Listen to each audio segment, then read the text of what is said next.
February 21st, 1848. On that date, the longest rail line in the state opened in Raleigh. It's one that ran 90 miles from Raleigh to Weldon. Tonight, our Tar Heel traveler meets a railroad historian and train collector from Warrenton. We find Scott Mason in a hayloft with model trains.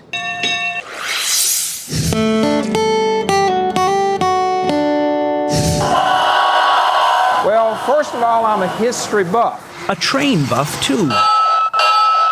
It's like sort of living history when you have something in motion. The whole room is in motion, up top, too. The other advantage that's unusual, we have a double track up there.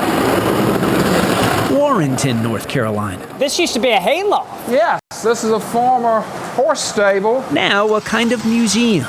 Weldon is just down the road. One of the lines in Weldon was the longest railroad line in the world. That is correct. More than 160 miles long when completed in 1840. So we're not talking about many years after the invention of the railroad that here's North Carolina having the longest one in the world. On the wall behind you is how we tried to replicate exactly the engines, the elevated bridge. It's replicating the Weldon Railroad, particularly the way it looked around 1950.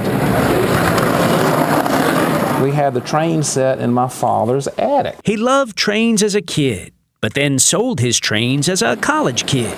Years later, he tracked down the same train. And most railroaders or model train people say it's extremely rare you got your childhood trains back. Back on track. But freight trains tie in with my career. He worked in the trucking industry. Of course, it was trucking that hurt the railroad industry. There's an irony in that. Yes, it's irony because I'm competing against my hobby. That is correct.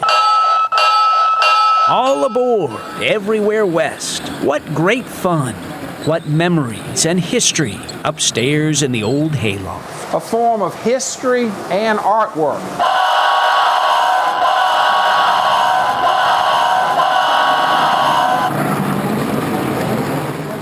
Looks like great fun. North Carolina has a rich railroad history, and today about 3,000 miles of train tracks run through North Carolina. Of course, there are many model train collectors as well.